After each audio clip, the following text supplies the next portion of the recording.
वारी म्हणजे भक्ती, वारी म्हणजे निस्सीम प्रेम आणि वारी म्हणजे माऊलींच्या चरणाशी एकरूप होण्याची संधी. दरवर्षी लाखो भाविक पायी वारी करतात. उष्णतेची पर्वा न करता, पावसाची तमा न बाळगता मनात फक्त माऊलीचं नाम घेऊन पावलं टाकतात. वारी म्हणजे केवळ चालणं नाही, ती म्हणजे भक्तीची चालती बोलती समाधी असते. अशा या वारीचं प्रत्येक पाऊल म्हणजे श्रद्धेचा नाद. पण यंदाच्या वारीत 3 जुलै 2025 रोजी एक असं काही घडलेलं आहे ज्यामुळे हजारो भाविकांच्या मनात ठसठसते, दुःख निर्माण झालेलं आहे. वेळापूरहून माऊलींची पालखी उघडेवाडीला पोहोचली. हजारो डोळ्यांनी श्रद्धेनं पाहिलं जाणारं उभं रिंगण सुरू होतं. वारकरी महिलांनी डोक्यावर पितळ तुळस ठेवून मनोभावी प्रदक्षिणा घालायला सुरुवात केली. चेहऱ्यावर भक्तिभाव, पावलामध्ये भक्तीचा ठेका, वातावरणामध्ये नाद फक्त एकच, ज्ञानोबा माऊली तुकाराम. पण अचानकच एक जोरदार धक्का. मुख्य चोपदारानं एका महिला वारकऱ्याला इतक्या रागानं ढकललं की ती थेट माऊलींच्या समोर रिंगणात कोसळली. डोक्यावरची पितळी तुळस जमिनीवर आदळली.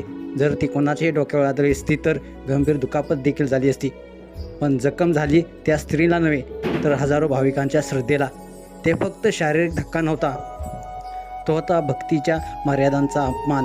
तो होता माऊलींच्या शिकवणीला विरोध करणारा रागाचा चेहरा. त्यावर भर म्हणजे चोपदाराने त्या स्त्रीला उभ्या रिंगणात शिव्यांची लाकुली देखील वाहिली. कोणीही तिला सावरलं नाही, फक्त बघ्यांची भूमिका. या घटनेचा व्हिडिओ सध्या सोशल मीडियावरती प्रचंड व्हायरल होत आहे आणि एकच प्रश्नात गगनात घुमू लागलेला आहे. हीच का माऊलींची वारी? हीच का भक्तीची सेवा?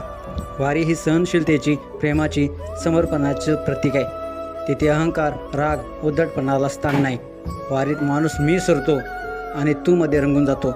पण त्या चोपदाराच्या वागणुकीने हजारो भाविकांच्या हृदयाला चटका लावला आहे. हा व्हिडिओ फक्त बघू नका, शेअर करा आणि आवाज उठवा, जेणेकरून यापुढे कोणीही भक्तीच्या नावावर असा अन्याय करणार नाही. वारी पवित्र राहिली पाहिजे, तिथे रागाला नाही, फक्त माऊलींच्या कृपेचं स्थान असायला हवं. तुमच्या भावना, तुमच्या प्रतिक्रिया नक्की कमेंट्स बॉक्समध्ये नक्की लिहा. माऊलीचं रिंगण असो की श्रद्धेचं वर्तुळ, ते नेहमी पवित्रच असायला हवं. तुम्हाला काय वाटतं? तुमच्या प्रतिक्रिया अवश्य लिहा आणि आपल्या SS स्पोर्ट्स या चॅनेलला सबस्क्राईब करायला नक्की विसरू नका. धन्यवाद.